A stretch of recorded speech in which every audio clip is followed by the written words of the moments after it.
terra será ligado nos céus, e o que você desligar na terra será desligado nos céus. Então Jesus ordenou aos discípulos que não dissessem a ninguém que ele era o Cristo. Amém? Feche seus olhos, vamos orar mais uma vez. Senhor Deus e amado Pai, nós te louvamos e te engrandecemos. Jesus, muito obrigado, Pai, por esta palavra. E nós queremos, Deus Pai, mais uma vez, Pai, essa noite, declarar que o Senhor é santo, meu Pai. Que o Senhor é poderoso. Deus, essa palavra, ela não pertence a homens. Essa palavra, Deus, é sua, ela veio do teu coração. Então eu peço a Ti, Deus, em nome de Jesus, a Tua graça, a Tua misericórdia, Deus, e me ajuda, Deus, a transmitir para a Tua igreja, Deus, essa mensagem, não segundo as minhas opiniões carnais, não segundo a minha intelectualidade, mas de acordo com o Teu agir sobrenatural, de acordo com aquilo que o Senhor falou, de acordo com aquilo que o Senhor tem disponível, Deus Pai. Eu quero Te pedir também, Deus, que todos os levantes do inimigo, Deus Pai, na mente, na nossa mente, no nosso coração, que nos impede de ouvir e de entender essa palavra, Deus Pai, venha cair por terra, em nome de Jesus. Senhor, eu quero Te pedir que essa palavra entre nos nossos corações e ela gere frutos, que ela crie raízes profundas, que quando a gente for dormir hoje à noite, Deus, a gente fique pensando, meu Pai, nessa palavra. Quando acordar amanhã de manhã, Deus, a Tua palavra incomode o nosso coração. Vem sobre nós hoje, fala, nos transforma essa noite, em nome de Jesus, amém. Amados, primeiramente aqui, a gente vê que Jesus ele foi para um lugar chamado Cesareia de Filipe. Tá? Alguém já ouviu falar sobre esse lugar? Na internet? Já ouviu alguém? Já ouviu, Antônio? Levantou a mão.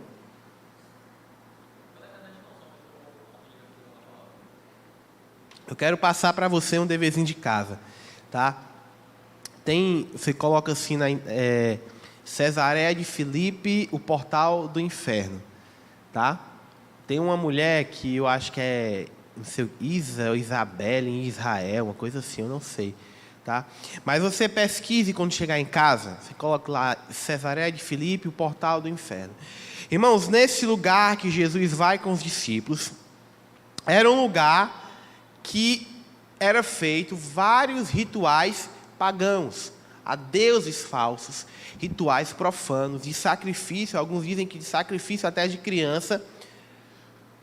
E isso acontecia há muitos anos, com frequência há muitos anos. Então, se eu não me engano também, os judeus, antes de Cristo, muito tempo antes, também faziam lá sacrifício, não me engano, ao deus Moloque, não sei. Mas eu sei que naquela época era muito comum sacrifício ao deus Pan, tá? Que era um deus, mesmo assim, horrível. E a outros deuses. E os judeus, nessa época aqui de Jesus, uma coisa eles odiavam. Eles odiavam a idolatria. Então, o Senhor Jesus odiava, os judeus odiavam a idolatria. Pedro, por quê? Então, eles eram... Eu leio a Bíblia e quando eu leio a Bíblia eu percebo que nessa época aqui os judeus não eram muito fiéis ao Senhor. Tanto é que eles, a palavra de Deus diz que eu vim para os meus e os meus não me receberam. Então, o que é que você está querendo dizer, amados? Os judeus tinham outros pecados nessa época, mas uma coisa eles não tinham. Era a idolatria a ídolos, tá? Tanto é que por isso que lá em Efésios, Paulo vai fundamentar que a avareza também é idolatria. Por isso que Jesus vai dizer que o amor ao dinheiro é idolatria. Porque na época do cativeiro babilônico, quando os judeus são tirados da sua terra, antes de Cristo, são levados para a Babilônia, o Senhor deixa claro, a partir das Escrituras, que um dos motivos daquele castigo era a idolatria. A adoração que eles faziam a outros deuses, a poste-ídolos. Adoravam nos montes, não era isso? Então, o Senhor, eles passaram 70 anos presos. Quando eles saíram dessa prisão, eles criaram uma religião extremamente rigorosa e uma religião extremamente radical no que se diz respeito à adoração a deuses. Então, você não ia ver um judeu se ajoelhar diante de uma imagem. Ele preferiria morrer e foi o que aconteceu mesmo, né, na adoração ao imperador, do que se prostrar. Então, os judeus eles não iam para esse lugar, porque a religião deles, eles eram altamente religiosos, eles afirmavam que aquilo era idolatria. Então, eles não iam para esse lugar. Outro ponto, Jesus pega os seus discípulos e leva para esse lugar. Em Marcos e Lucas vai dizer que Jesus estava orando. O que será que o Senhor estava orando? E nesse lugar, irmãos, o Senhor Jesus, ele faz uma das principais orações, um dos principais ensinamentos.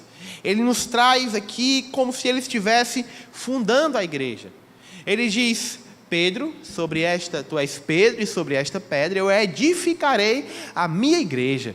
E ele dá uma mensagem, não somente para Pedro, mas para nós. O que você ligar no céu, essa é uma mensagem não somente para Pedro, mas para nós como igreja. O que você ligar no céu, eu vou. O que você ligar na terra, eu já estarei ligado no céu. Então, Jesus, ele resolve ensinar sobre a igreja em um lugar em que os religiosos não queriam estar. Jesus, ele resolve ensinar sobre a igreja em um lugar que as pessoas não queriam estar. A palavra aqui original é eclésia, do grego.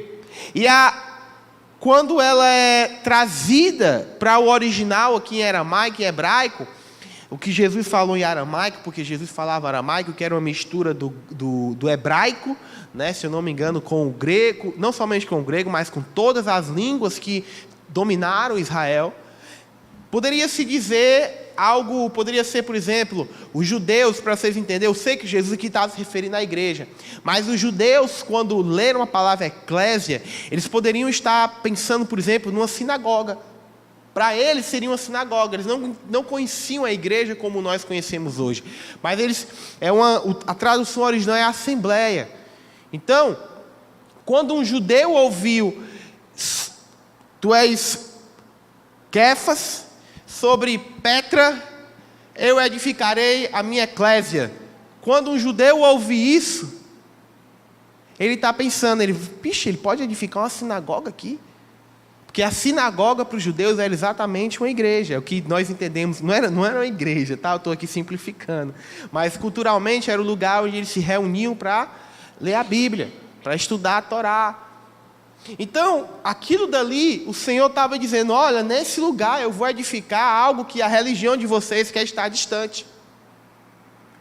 Eu vou aqui nesse lugar edificar algo que vocês não querem ter igreja.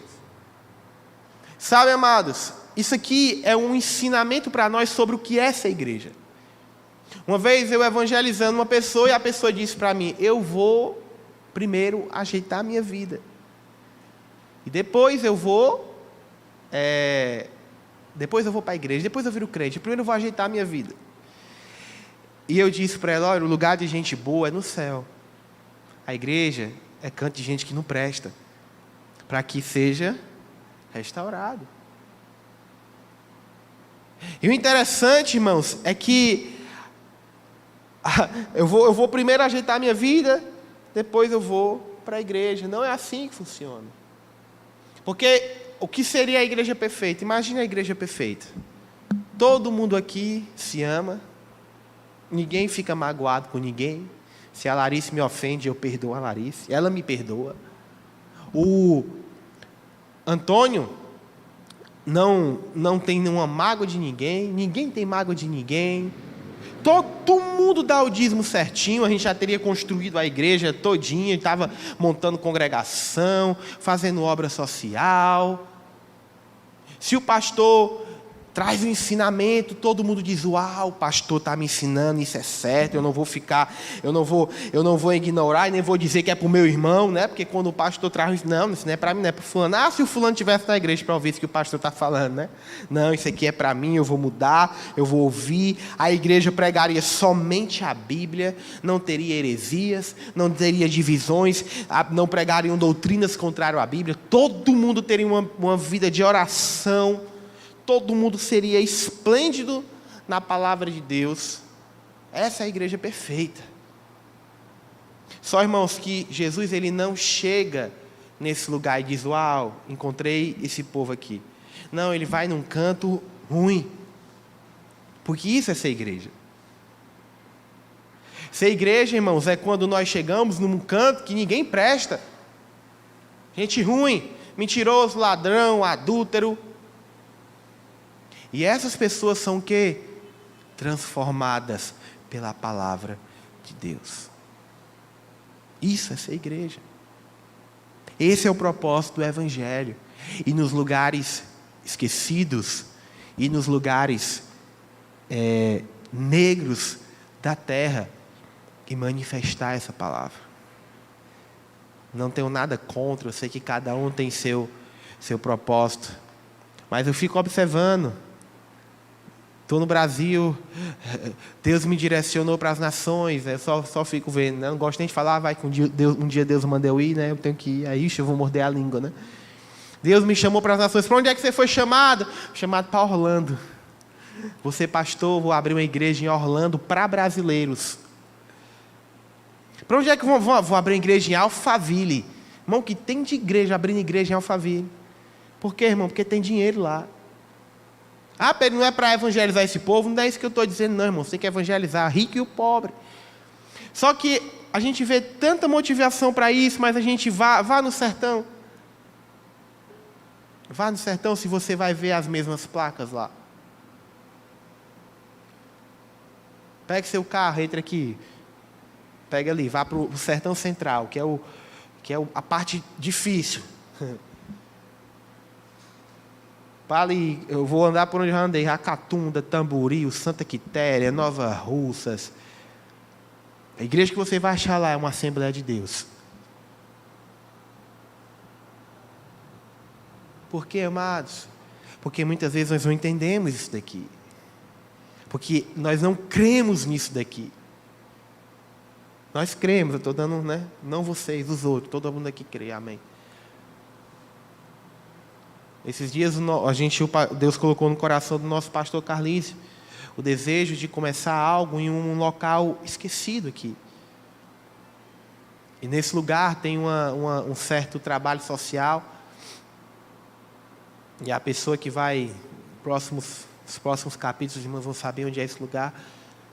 Mas a pessoa que a gente designou, que a gente vai enviar, provavelmente, ela disse: mas tem uma pessoa que tem um trabalho social lá. Eu disse: pai, trabalho social sem igreja não transforma um lugar. Porque, irmãos, a autoridade o Senhor colocou sobre a igreja. E quem é a igreja? Somos nós. É isso aqui, irmãos. Quando nós recebemos essa palavra, nós somos o quê? Transformados. Eu fui transformado por quê, irmãos? Pelo poder do Espírito Santo de Deus, através da pregação da palavra, que a Bíblia diz o quê? A fé vem pelo ouvir. Ouvir o quê, irmãos? A palavra de Deus. Então, se nosso papel como igreja, nós estamos aqui, irmãos, aqui, essa igreja começou ali embaixo. Tudo gente ruim, briga. O louvor todo domingo era uma briga lá embaixo de louvor. Era irmão se odiando, era irmão perseguindo pastor, era gente falando mal um dos outros. E o pobre do meu pai, 30 anos de idade, com os cabelos tudo branco ali, 30 anos de ministério. Os cabelos brancos. Chegou aqui, os cabelos eram bem pretinhos, né? Você vai fazer 60 anos ano que vem, né, pai? Um menino, os cabelos tudo branco. Por quê, irmão? Crente. Crente não, pessoas. Mas isso é igreja. Isso é igreja. Mas quantas pessoas não foram transformadas?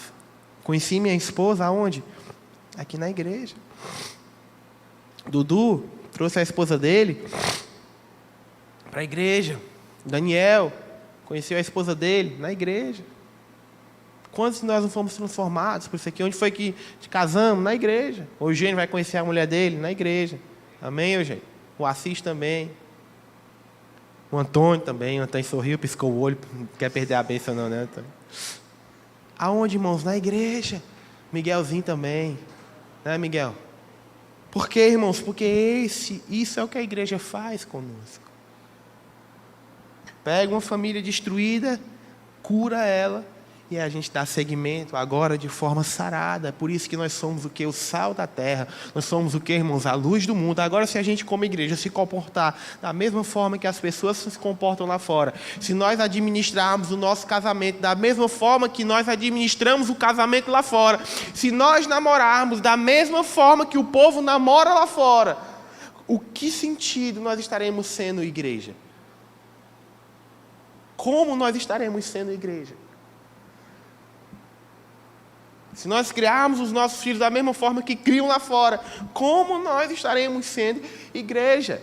Irmãos, lá fora, uma mãe não passa uma noite não passa noites orando pelo filho. Lá fora, o povo não senta na mesa, abre a Bíblia e vamos falar sobre Jesus. Lá fora, o marido e a mulher não vão orar antes de dormir. Lá fora, as pessoas não vão abrir mão não vão tirar do filho a Disney, sei lá o quê. Não, irmãos, lá fora não vai ensinar a Bíblia para as crianças. Então, por isso que nós somos a luz do mundo. Porque nós somos uma esperança em meio ao mundo perdido. Nós somos uma esperança em meio ao mundo que antes era pagão e causava morte.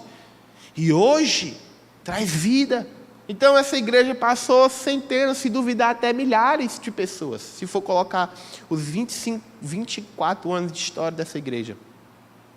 Passou centenas, se não chegou em mais de 1000.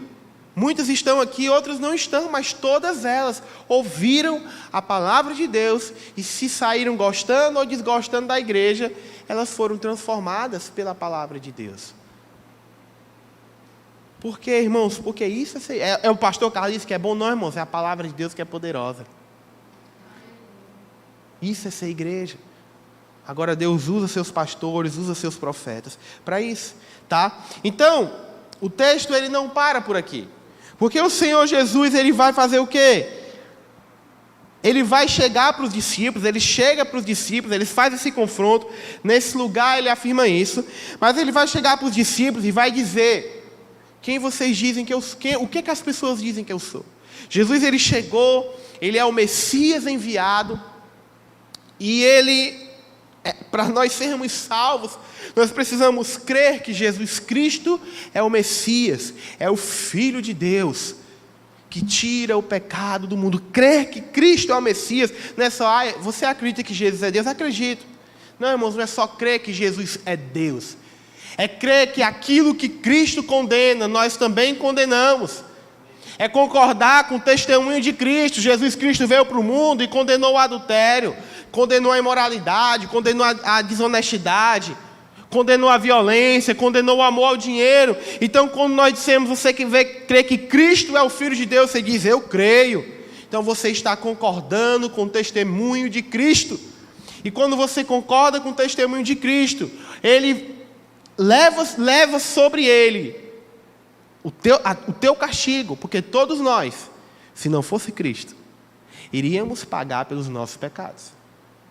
Pedro, eu sou uma pessoa boa. Não, meu irmão, se você nasceu, um momento você mentiu, um momento você enganou, um momento você fez uma coisa errada, e isso é o suficiente para uma eternidade.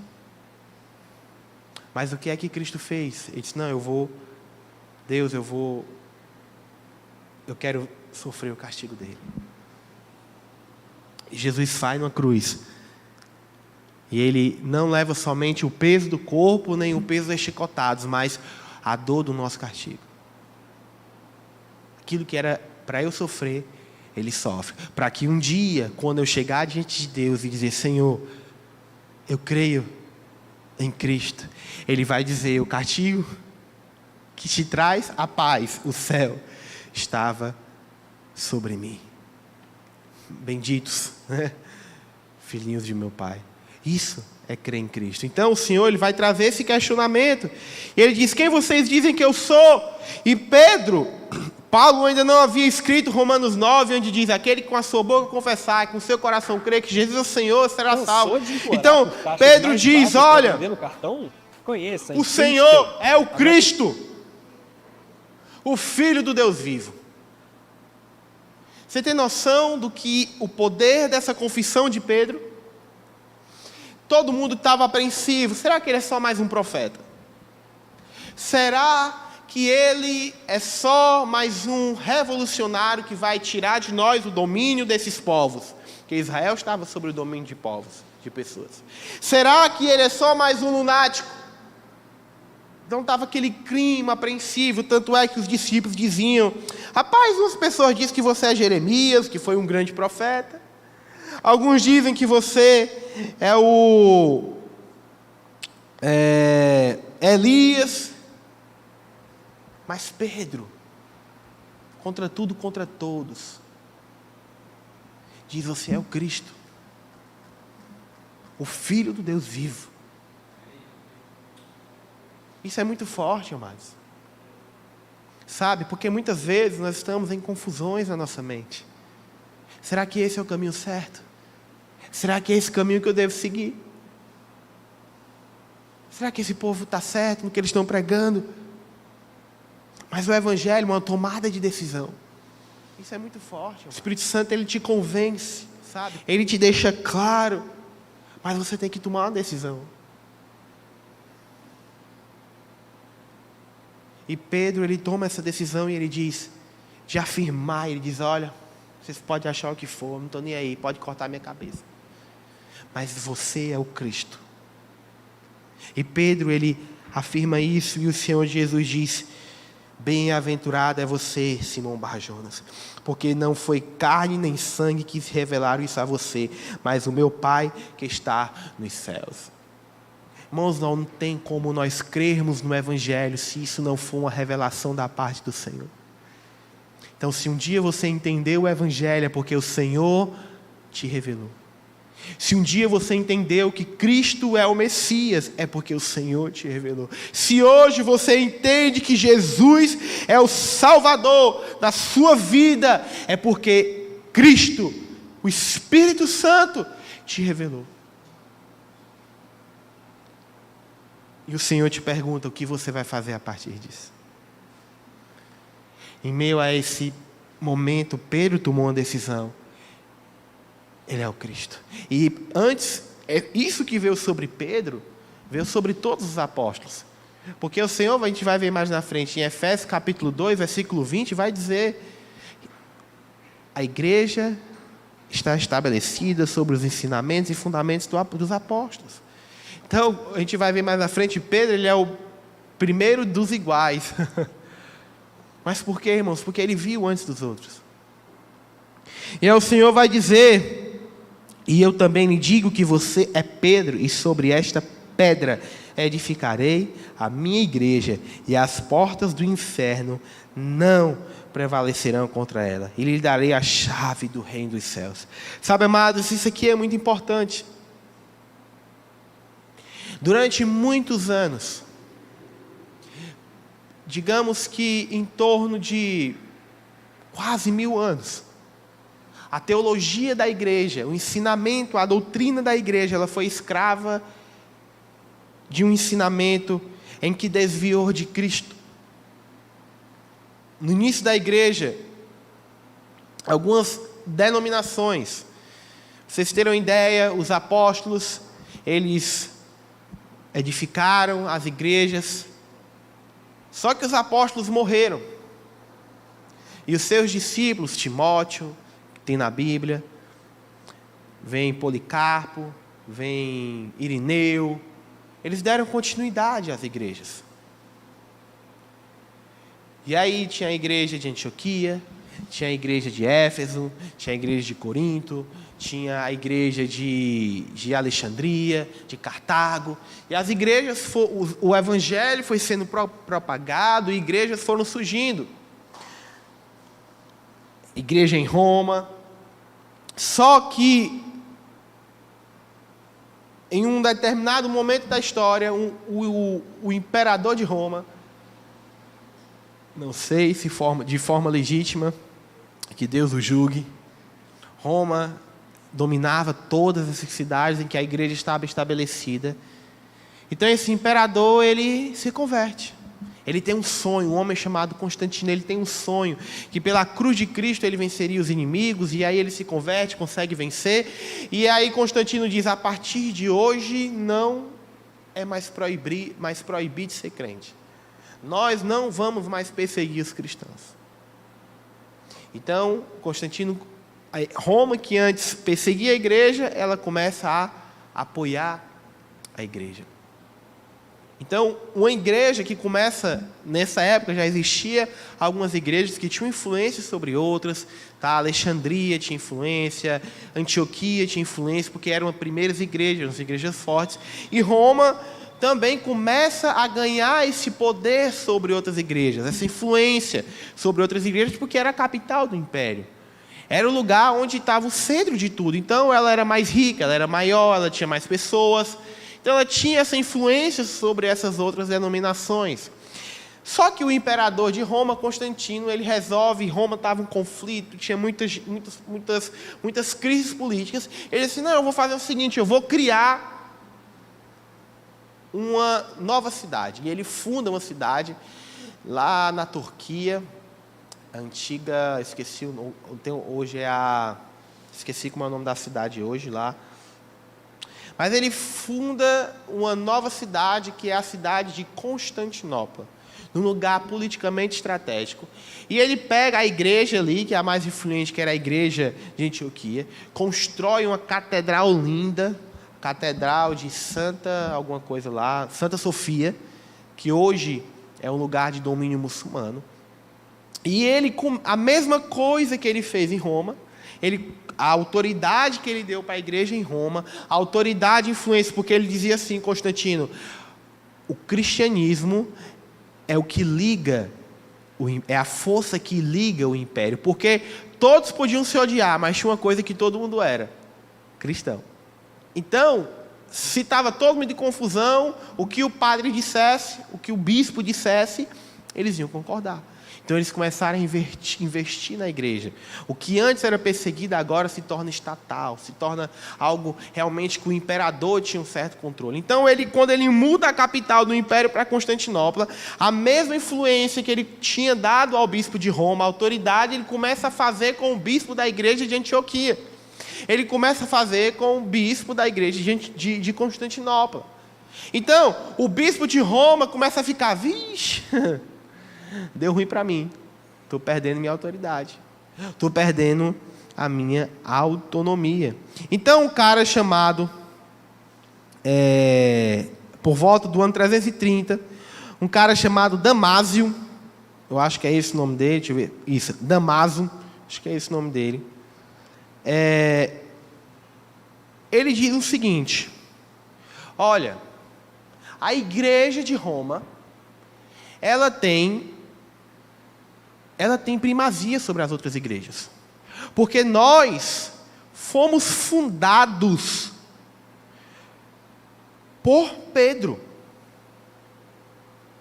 O homem que Jesus deu autoridade de fundar a igreja. Nós fomos fundados por Pedro, o homem que o Senhor Jesus deu autoridade de firmar a igreja. Porque Deus disse, sobre esta pedra, tu és Pedro, e sobre esta pedra eu edificarei a minha igreja. Então criou-se essa heresia, esse ensino errado. E aí o bispo de Roma usou esse argumento para dizer, olha, vocês, todas as igrejas, não vão responder a Constantinopla, vocês estão submissas a mim. Porque nós somos herança do apóstolo Pedro, o cara que Deus mandou fundar a igreja. E aí nasce aí algo chamado o primado da igreja romana. Era o argumento que eles usavam para dizer, olha, eu tenho autoridade, eu sou a igreja legítima, quem está contra mim não é igreja. Passou-se os anos, mais ou menos ali por volta do ano 400, um cara chamado Leão se torna, para mim, o primeiro papa da igreja, e no seu discurso de abertura, em meio a essa crise, ele chega e diz, olha, como disse o Senhor Jesus Cristo, lá em Mateus 16, que para Pedro, e Pedro, ele é o cara que começou a igreja em Roma, então todos nós temos que Todos os bispos que vierem depois de Pedro têm a mesma autoridade de Pedro, porque Pedro é a rocha eterna. Então, aí que surge aquela ideia que nós chamamos, né, de que Pedro está enterrado lá, sucessão apostólica, e que Pedro é essa rocha eterna. Então, o que é que eles diziam? Olha, por que tem que ter, por que o meu ensinamento é o que vale? Porque eu sou a igreja legítima. Ó, Deus mandou Pedro abrir uma igreja e Deus abriu aqui a nossa igreja. Irmãos, só que quando nós vamos para a Bíblia, nós encontramos um problema. Porque isso não está de acordo com a Bíblia. E aí eu quero apresentar para os irmãos alguns argumentos contra esse ensinamento. Primeiro, a pedra angular não é Pedro, é Cristo. Abra sua Bíblia lá em 1 Pedro capítulo 2:4, por favor. 1 Pedro capítulo 2:4, lá no finalzinho, Pedro.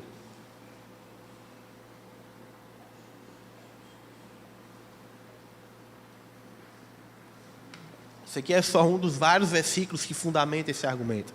Diz: chegando-se a ele a pedra que vive, rejeitada sim pelos homens, mas para com Deus eleita e preciosa. Abra sua Bíblia lá em 1 Coríntios, coloca aqui 1 Coríntios capítulo 3, versículo 11. 1 Coríntios 3, 11. Vou abrir aqui que é mais rápido. Diz: porque ninguém pode lançar outro fundamento além do que foi posto, o qual é Jesus Cristo. Efésios capítulo 2.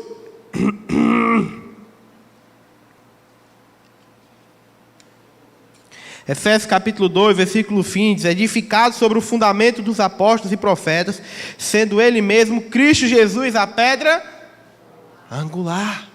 Então, primeiro ponto, Pedro não é a pedra. Aí você deve estar pensando, Pedro, mas ali na passagem Jesus está dizendo, já a gente vai chegar lá. A pedra angular é Cristo. Segundo argumento, irmãos, não existe nenhum registro histórico autêntico que confirme que Pedro esteve em Roma ou que tenha fundado a igreja romana. Do contrário, na Bíblia nós vemos que quem é que tem uma relação com Roma? É Paulo. No livro de Atos, quando nós vemos o envio dos apóstolos para pregar o Evangelho, nós não vemos aqui falando de Roma. Eu acho que se Pedro tivesse ido em Roma, teria tido algum tipo de registro, porque Roma era a capital do império. A igreja, ela não começa em Roma, irmãos. Ela começa em Jerusalém. Está lá em Atos. No dia do quê? Do Pentecostes. O Espírito Santo desce à igreja. Pedro prega para quase 3.000 pessoas. Pedro prega e quase 3.000 pessoas, mais de 3.000 pessoas se convertem. Então, se a gente fosse partir dessa primazia de que a igreja que Pedro iniciasse seria a principal, era para ser a de Jerusalém, não a de Roma. Tá? Não há na Bíblia registro de Pedro como um líder absoluto da igreja. Pedro, se você for ver de Atos até capítulo 1 até capítulo 12, você vai ver sim uma influência de Pedro como o cabeça ali liderando, mas depois você vai ver que os apóstolos enviam Pedro. Pedro, ele tem que prestar conta, com os apóstolos a respeito do que ele fazia. A verdade, quem nós vamos ver como um líder na igreja é Tiago, o irmão de Cristo, lá em Atos capítulo 15, quando Paulo chega e eles começam a debater, os gentios devem ouvir o Evangelho, Tiago toma a frente e diz, olha, tem que ser assim, assim, assim. Em Gálatas capítulo 2, versículo 11 ao 14, Paulo repreende Pedro. Outro ponto, o compromisso de Cristo é para com a sua palavra revelada à igreja através dos apóstolos. Então, quando o Senhor diz lá em 1 Coríntios, olha, permaneçam firmes nos fundamentos ensinados pelos apóstolos, não é uma pessoa, é os apóstolos. E não é a pessoa do apóstolo, mas é a revelação do Senhor através do ministério daqueles homens. É isso que o Senhor Em nenhum momento a Bíblia ou o Senhor estabelece Roma como autoridade eclesiástica, e muito menos algum tipo de sucessão da autoridade dos apóstolos. Em nenhum momento o Senhor diz assim: olha, quando você for o líder dessa igreja aqui, aquele que vier depois de você tem a mesma autoridade que você. Não tem isso na Bíblia, amados. Até porque quando nós vemos a Bíblia, eu não vejo os apóstolos à frente de uma igreja. Quem ficava à frente da igreja eram os bispos e presbíteros. O ministério apostólico é um ministério que ele vem para fundamentar. Ele age de forma externa. Por isso que Paulo viajava, irmãos. Ele ia lá, iniciava uma igreja e deixava um cara para liderar a igreja. Então, muitas vezes, nós estamos crescendo, nós acreditamos em coisas que estão roubando de nós a essência do Evangelho. E aí você me pergunta: Pedro, então como nós devemos interpretar o texto? Irmãos, existem várias formas que a gente pode estar interpretando. E eu queria apresentar para vocês o primeiro ponto sem dúvida, não é um texto fácil de se entender. Mas quando o Senhor diz: Pedro, tu és Pedro, e sobre esta pedra edificarei a minha igreja. Muitos estudiosos, teólogos, eles entendem que ali são duas palavras diferentes. Quando o Senhor diz: olha, tu és Pedro, o que ele está dizendo ali é a palavra kepa, que a gente traduz como, em português falando, que é Cefas. Se nós traduzíssemos, no original seria rocha. Tu és uma rocha. Então o Senhor está falando de uma pedra, mas Ele está dando nomes diferentes. E quando o Senhor diz: tu és Pedro, Ele está dizendo: tu és Cefas. E sobre esta pedra, aqui o Senhor se refere a uma pedra, mas Ele se refere com outro nome. Ele diz: sobre esta Petra, porque aqui ele já fala no feminino. Então, para os irmãos entenderem, para corrigir a cabeça, para não ficar essa confusão, é como se Jesus estivesse dizendo: olha, tu não vai mais se chamar Simão, tu vai se chamar Rocha. E sobre esta pedra, eu vou edificar a minha igreja. Estão entendendo, irmãos? Jesus, ele faz ali um jogo de palavras. Diante da declaração de Pedro, ele diz: olha, tu é uma rocha. E sobre esta pedra eu vou edificar a minha igreja. Alguns estudiosos dizem: não, Pedro, ali realmente... Olha, não, como se tivesse falado comigo, né? Não, olha, realmente ali, o Senhor está falando: olha, tu és pedra, e sobre esta pedra, é a mesma, alguns dizem que é a mesma palavra. Eu estarei edificando a minha igreja. Mas aqui eu vejo que Mateus, quando ele escreve isso daqui, ele tem uma preocupação em apresentar essa metáfora que o Senhor faz. E a grande pergunta, irmãos, que eu gostaria de levantar é: quem é essa pedra que a igreja está edificada? É Pedro? Sabe, amados, como eu falei anteriormente, lá em 1 Pedro, capítulo 2, 5 ao 6, o próprio Pedro, quando escreve a carta, ele diz que Cristo é a pedra angular, aquela que os construtores rejeitaram, veio a ser a pedra angular. Então, uma coisa nós temos que saber, que o fundamento da igreja é Cristo. Ele é o sustento da igreja.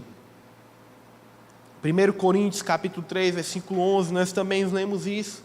E quando nós vamos para a Bíblia, a gente parece que fica meio confuso. Peraí, Pedro, Jesus está dizendo que tu és Pedro, tu és pedra. Depois ele diz que Jesus é o fundamento da igreja. Como é que pode isso? Sabe, amados, não tem como a gente abrir em todos os versículos aqui. Mas, 1 Coríntios, capítulo 3, versículo 11, ele fala que Cristo, 1 Coríntios, capítulo 3, versículo 11, a gente leu aqui, ele diz assim: porque ninguém pode lançar um fundamento além do que foi posto, o qual é Jesus Cristo. Então Paulo está dizendo o quê? Quem é que é o fundamento? Quem é o fundamento que Paulo está dizendo aqui? Jesus Cristo. Amém? Agora abra sua Bíblia lá em Efésios capítulo 2.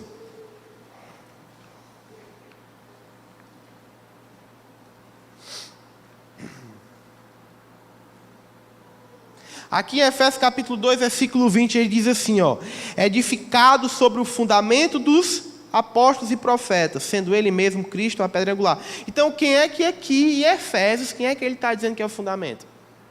Pode dizer, irmão, não tenha medo não. Os apóstolos. Quem foi que falou? Armé Elizabeth. Então, numa passagem, Jesus, o apóstolo diz que o fundamento é Cristo, e na outra ele diz que é os apóstolos.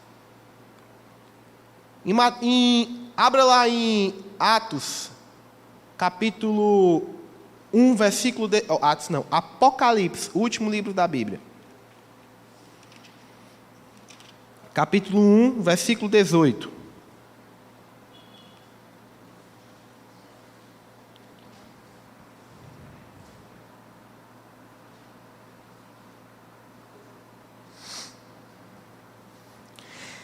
E aquele que vive e estive morto, eis que estou vivo para todo sempre, e tenho as chaves da morte, e do inferno. Mas quem é que tem as chaves lá em Mateus? Que Jesus fala, que a gente leu, Mateus 16. Pedro. Aí você vê, peraí, quem é que tem a chave? É Jesus ou é Pedro? Abra a Bíblia lá em João 9,5. Vai lá, irmão. Não tenha preguiça de abrir a Bíblia não, irmão. Bom que você aprende.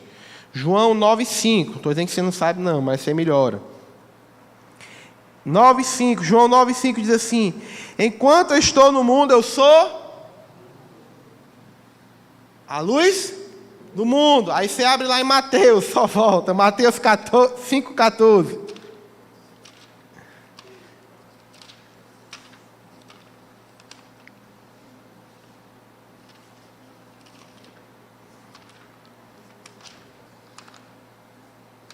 Mateus 5,14. Vocês são... Quem é a luz do mundo? É Jesus ou é a gente? Vocês estão pensando, irmãos, que com certeza não é uma coincidência que tem uma metáfora muito bem elaborada, um comparativo nas escrituras de autores diferentes, muito bem elaborada. Irmãos, por que é que isso acontece? Jesus nos mostra que nenhuma dessas coisas diminui o fato de que Jesus é o centro da igreja e do evangelho. O fato é que esses homens foram um reflexo de Cristo, testemunhas do ministério da reconciliação. Então, se Jesus é a luz do mundo, e nós estamos em Cristo, e nós estamos trabalhando em nome de Cristo, e se nós estamos pregando a mensagem do evangelho e andando com Cristo, nós somos a luz do mundo. Então, Pedro, em Cristo, e na autoridade em nome de Jesus, como igreja do Senhor, as portas do inferno não prevalecerão contra ele. Por quê, irmãos? Porque ele está em Cristo. Porque ele está pregando, fazendo e trabalhando para Cristo. Esse é o nosso propósito. Quando o Senhor Jesus Cristo disse para Pedro, algumas pessoas vão dizer que a pedra, que Pedro, tu és Pedro, tu és uma rocha, e sobre esta pedra, a pedra, alguns vão dizer que é a confissão de Pedro, de dizer que Cristo é o Senhor Jesus, que Cristo é o Filho de Deus. Eu acredito nisso. Eu creio sim que quando a pedra, o firmamento que Jesus está falando ali é da confissão de Pedro, não propriamente o Pedro, mas eu também acredito, irmãos, que quando Jesus diz, tu és Pedro, e sobre esta pedra, é porque naquele momento Pedro estava com Cristo. Pedro, ele estava pregando a palavra de Deus, ele estava engajado e fazendo a obra de Cristo. Então, assim como Cristo é o fundamento da igreja, como Cristo é a pedra angular da igreja, por causa de Pedro, os outros apóstolos e os outros cristãos que se moviam e que trabalhavam e que faziam as coisas em Cristo, eles também eram a pedra, o fundamento da igreja. Irmãos, o centro do nosso evangelho, o centro da igreja é Cristo. Se nós estivermos em Cristo, se nós andarmos em Cristo, nós iremos ser capazes de fazer o que Cristo faz. Se nós nos movemos em Cristo, se nós estivermos de acordo com Cristo, nós vamos ser capazes de causar no mundo e nas pessoas a transformação. Em 2021, quando vim me dedicar à igreja. Irmãos, e o que tinha de contador ruim, rico, não está escrito. Ruim, mas não é ruim, irmão, não é de ser mais ou menos, é de ser ruim mesmo, ruim. Desculpa a palavra, ruim mesmo. Não sabia nem fazer um lançamento de débito e crédito. Não é isso. Pedisse para ele fechar um balanço, ele ia num balanço e amarrava lá num parquinho, porque ele não sabia nem o que era. Mas tinha cliente. Por quê, irmão? Porque podia ser ruim. Mas ia atrás. Então, às vezes, não é o melhor, irmãos, é o mais esperto, né? Como diz minha mãe, o mundo é dos espertos. Então, o Brasil é um ótimo lugar para se pregar a palavra de Deus. Você sabe por quê? Porque precisa-se. Porque as pessoas estão sedentas do Senhor. Aí, irmãos, isso é pesado. Porque o Senhor nos chama, o Senhor nos incomoda e nós estamos dizendo, não, Deus, eu tenho uma Netflix para assistir. Não, Deus, eu tenho um namoro carnal e imoral para sustentar que eu não quero abrir mão. Não, Deus, eu não posso perdoar o fulano. Não, Deus, eu não perdoo meu pai. Não, Deus, eu não quero largar esse pecado. Não, Senhor, eu não posso porque eu tenho amigos que vão deixar de andar comigo se eu me entregar ao Senhor. E eu vi esses dias um pregador condenando, não é condenando,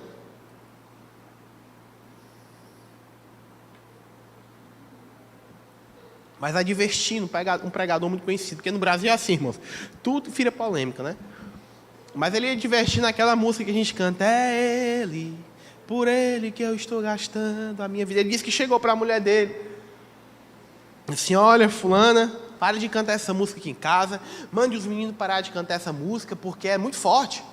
É Ele, é por Ele que eu estou gastando a minha vida, perdendo tudo com amor e alegria. E eu fiquei, irmãos, me questionando.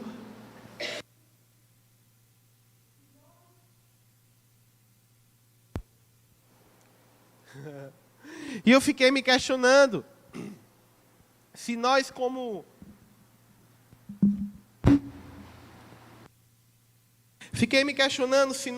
cristãos não somos capazes de cantar, é Ele, por Ele que estou gastando a minha vida, perdendo tudo com amor e alegria. Se nós não somos capazes de dizer isso para Deus, será que nós somos realmente convertidos? Irmãos, porque, como eu disse, tem algumas palavras que são muito pesadas. Aquele que não deixar pai, mãe, filhos, amigos, dinheiro, fama, por amor de mim, não é digno de mim. Está na Bíblia, irmãos. Isso é forte. Você já parou para pensar como é sério uma vida em Cristo? Eles podem, Timóteo, mas tu, porém, é muito sério. E a gente vive, às vezes, em uma vida tão rasa no Senhor. Tem uma frase de C.S. Lewis que ele diz, olha, deu certo aqui, do outro guardou? Pode ficar com isso, né? Tem uma frase de C.S. Lewis que ele diz, a gente é como crianças imaturas, brigando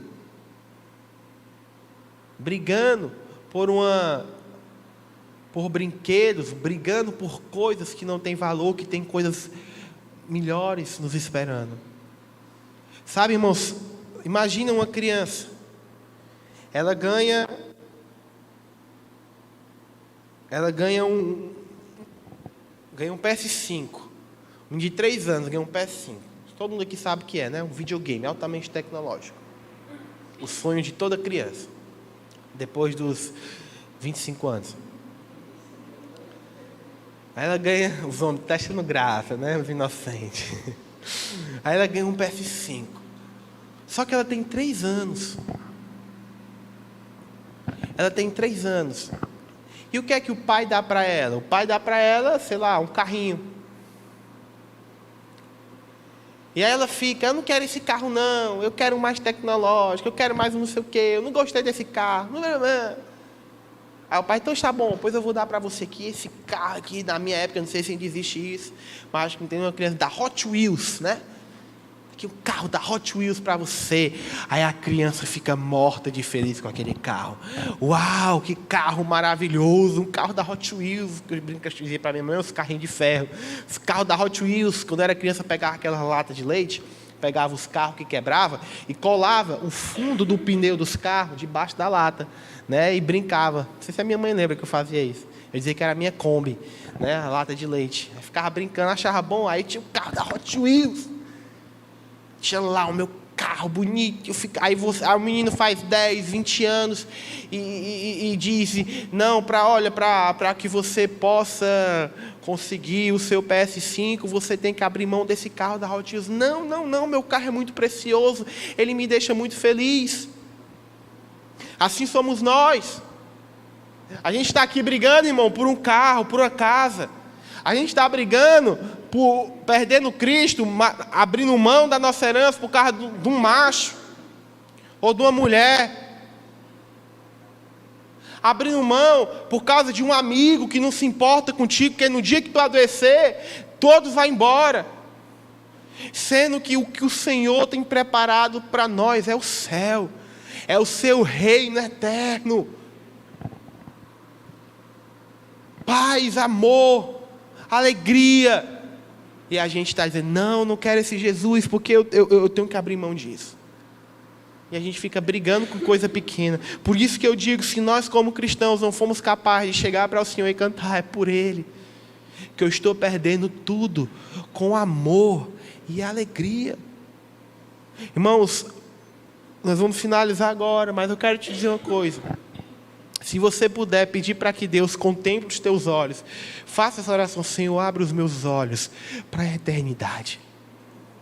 Abre os meus olhos para te ver, Jesus. Abre os meus olhos para te enxergar. Eu quero ver você, Jesus. Eu quero ver você. E no dia que você conseguir contemplar a majestade, a glória e a plenitude de Cristo, tudo vai perder o valor na sua vida. Tudo vai perder o valor na sua vida. Porque no dia que você entender, que você perceber que Cristo, irmãos, quem é Jesus? Irmãos, tudo perde o valor. Para resumir, para que nós venhamos entender, Pedro, como a rocha, aponta para Cristo, a pedra angular. Pedro não é o único, mas o primeiro entre iguais a receber da parte de Jesus a autoridade para fundamento da igreja, pois o Senhor colocou essa responsabilidade aos apóstolos, de acordo com o ensino que eles trouxeram, que ficaram registrados na Bíblia. Tal ensino também é oriundo da ação do Espírito Santo em revelar e explicar o que Jesus ensinou. Em João capítulo 14, versículo 26. Cristo é o centro da igreja e através dele viveremos e seremos efetivamente igreja. Amém? Fique de pé, vamos orar ao Senhor. Eu queria chamar o Eugênio aqui para ajudar a gente, só para a gente fazer uma oração.